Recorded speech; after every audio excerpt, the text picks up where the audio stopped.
Valencia, pensando, sola mirada que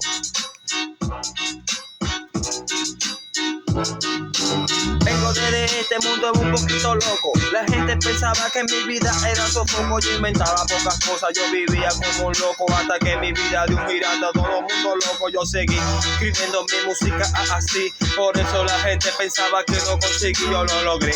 En este mundo tierra me inventé muchas cosas imposibles. Ahora yo puedo tener, yo seguir cantando mi música en sí. Por eso yo vengo de Venezuela a caminar y tuve aquí viajando por todos los ojos así. Así que mi mujer me acompañaba y mi refri así seguí viviendo por ello y por mí, por la música que yo hice nueva de aquí a aquí seguí inventando todo lo que quiero aquí. Por eso es que mi vida loca yo sigo así fumando aquí.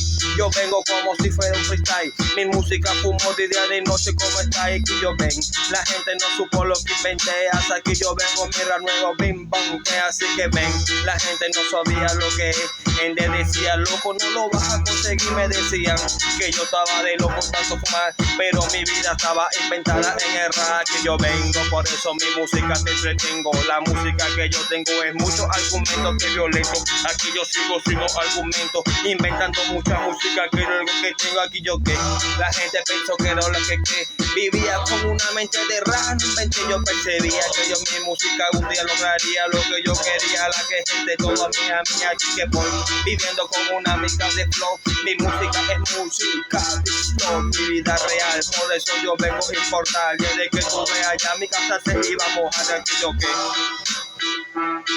desde Venezuela, Rex, Valencia, escucha la lacra.